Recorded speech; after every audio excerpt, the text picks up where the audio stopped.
শুভ সন্ধ্যা বন্ধুরা। Welcome to legal and general information channel. আমরা আগের দিন এই চ্যানেলে একটি টপিক নিয়ে এসেছিলাম যে পার্টনারশিপ ফার্ম কত প্রকারের এবং কী কী, তার ডিটেল আলোচনা আমাদের চ্যানেলে রয়েছে।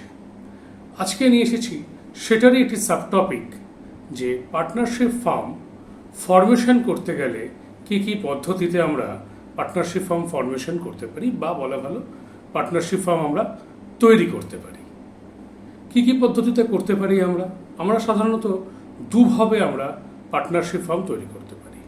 একটা রেজিস্ট্রেশনের মাধ্যমে, আরেকটি রেজিস্ট্রেশন ছাড়া। যেটি রেজিস্ট্রেশনের মাধ্যমে আমরা করতে পারি ইন্ডিয়ান পার্টনারশিপ অ্যাক্ট অনুযায়ী, সেখানে দাঁড়িয়ে আমাদের বেশ কিছু নিয়ম মানতে হয়। কি কি? আমাদের পার্টনারশিপ ডিডটি প্রস্তুত করে তার ডকুমেন্টেশন, সাপোর্টিভ ডকুমেন্টেশন দিয়ে তার কোয়ারি বের করে রেজিস্ট্রেশন অফিস থেকে, মানে এডিএসআর বা ডিএসআর বা কলকাতা আরএ বা অন্য রেজিস্ট্রেশন অফিস থেকে আমাদেরকে পার্টনারশিপ ফার্মটিকে রেজিস্ট্রি করতে হবে। আচ্ছা, এটা তো গেল রেজিস্টার্ড পার্টনারশিপ ফার্ম। তাহলে আনরেজিস্টার্ড পার্টনারশিপ ফার্ম কীরকম ব্যাপার ওটা, সেটা একটু জেনে নিই।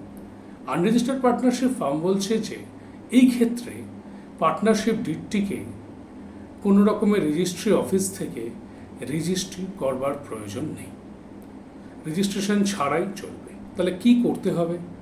আমাদের যেটা করতে হবে সেটা পার্টনারশিপ ডিডটিকে তৈরি করার পরে তার সাপোর্টিভ ডকুমেন্টেশন সঙ্গে দিয়ে তাকে যে কোনো নোটারি পাবলিকের থেকে আমাদের নোটারি করাতে হবে। আচ্ছা, তাহলে পরে যখন এই দুটো আলাদা আলাদা পদ্ধতি রয়েছে, তাহলে পরে নিশ্চয়ই কিছু সুযোগ সুবিধে, তার কিছু প্রস অ্যান্ড কনসও আলাদা রয়েছে। তাহলে সেগুলো নিয়ে আমরা একটু আলোচনা করে নিই। এখানে বলছে যে যদি পার্টনারশিপ ফার্ম রেজিস্টার্ড হয়, তাহলে তার যে প্রস রয়েছে বা যার সুবিধা রয়েছে সেটি হচ্ছে গিয়ে, এই ক্ষেত্রে যেহেতু পার্টনারশিপ ফার্মের লিগ্যাল সাপোর্টটা তারা অনেক বেশি পায়, পার্টনারশিপ ফার্মের পার্টনাররা তার একের পার্টনারের বিরুদ্ধে যদি অপর পার্টনারের কোনো সমস্যা হয় আইনগতভাবে, তাহলে পরে সে পার্টনারশিপ ফার্মের যেহেতু রেজিস্টার্ড হয়, তাহলে সে আইনগত সুযোগ সুবিধা পেতে তার সুবিধা হবে। কেন? তার কারণ যেহেতু এই পার্টনারশিপ ফার্মটি রেজিস্টার্ড, তাই তার পার্টনারশিপ ডিডের যাবতীয় কপি রেজিস্ট্রি অফিসে সার্টিফাইড কপি পাওয়ার সুযোগ সুবিধাটা অনেক বেশি রয়েছে। কিন্তু আনরেজিস্টার্ড পার্টনারশিপ ফার্মে রেজিস্ট্রেশন অফিস থেকে কোনো সার্টিফাইড কপি পাওয়ার সুযোগ সুবিধা নেই, যেহেতু তার কপি কোনো রেকর্ডে রেজিস্ট্রি অফিসে থাকছে না। এবার যেহেতু এই আইনগত সুযোগ সুবিধাটি পার্টনারশিপ ফার্ম রেজিস্টার্ড হলে পরে একটু হলেও বেশি থাকে, সেহেতু আমাদের মার্কেটে সেই পার্টনারশিপ ফার্মটির ক্রেডিবিলিটিও বেশি। অর্থাৎ যদি কোনো বড় টেন্ডার পাওয়ার থাকে, বড় কোনো ব্যবসার থাকে, একাধিকের বেশি, দুয়ের অধিক পার্টনার থাকে, তাহলে পরে দেখা যেতে পারে যে যদি পার্টনারশিপ ফার্মটি রেজিস্টার্ড হয়, তাহলে তার সুযোগ সুবিধাটা কিছুটা হলেও বেশি পাওয়া যায়। তবে কি শুধুই সুবিধা রয়েছে? তা কিন্তু নয়, কিছু অসুবিধা রয়েছে। কীরকম? রেজিস্ট্রেশন করাতে গেলে পরে অনেক বেশি সময় সাপেক্ষ এবং ব্যয়বহুল। অর্থাৎ যদি পার্টনারশিপ ফার্মটি আনরেজিস্টার্ড হয়, তাহলে পরে সেটি করতে যেই সময়ের প্রয়োজন হয়, যত তাড়াতাড়ি সেই পার্টনারশিপ ফার্মটি ফরমেশন করা সম্ভব হয় আমাদের দ্বারা, রেজিস্ট্রেশন হলে পরে কিন্তু সেটি তত তাড়াতাড়ি হবে না, অনেকটাই সময় লাগবে এবং অনেকটাই খরচাবহুল। আবার যদি ফার্মটি রেজিস্টার্ড না হয়, তাহলে যেরকম সুবিধা আমরা পেলাম যে সময় কম লাগবে, খরচা কম লাগবে, কিছু অসুবিধাও রয়েছে। কীরকম? যেটা আগে বললাম যে পার্টনারশিপ ফার্ম যদি রেজিস্টার্ড না হয়, তাহলে তার কপি, তার রেকর্ড রেজিস্ট্রার অফিসে পাওয়া যাবে না। কোনো আইনি সমস্যাতে তার সার্টিফাইড কপি পাওয়ার সম্ভাবনা নেই, বা নেই বললেই চলে।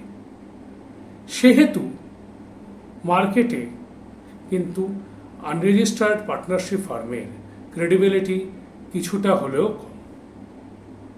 অর্থাৎ একদিকে যদি আমাদের তাড়াতাড়ি করে পার্টনারশিপ ফার্মটি গঠন করতে হয় স্বল্প সময়ের মধ্যে এবং কিছুটা কম খরচে এবং ফর্মালিটিস কমের মধ্যে, জটিলতা কম, সহজ সরলভাবে, তাহলে পরে আমরা আনরেজিস্টার্ড পার্টনারশিপ ফার্ম গঠন করতে পারি।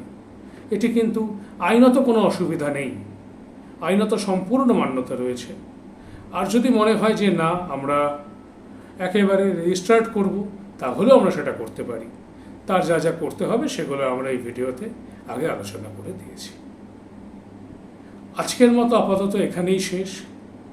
আবার আমরা আগামী দিনে নতুন আরেকটি কোনো টপিক নিয়ে আমরা আলোচনা করব, আমরা সেটা নিয়ে ব্যাখ্যা করব।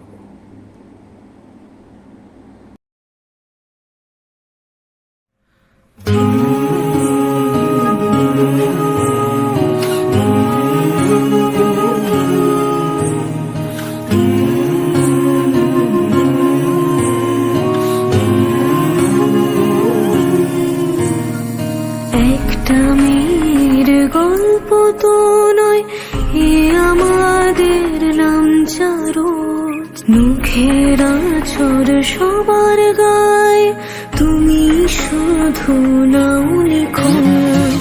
একটা মেয়ের গল্প তো নয়, এ আমাদের নামচারো, মুখের আঁচড় সবার গায়ে, তুমি শুধু নাও নিখোঁজ। ঘুমিয়ে আছে হীরক রানী, আইন কানুন আজ নিখোঁজ।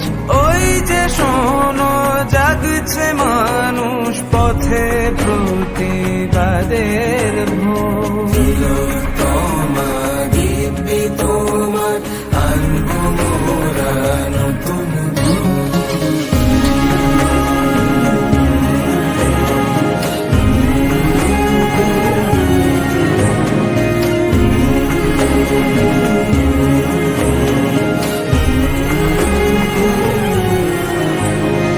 বললে কথা বিরুদ্ধতায়, শোনাও তোমার তর্জনী। দুর্নীতি আর দুঃশাসনের ফন্দি ফিকির সব জানি।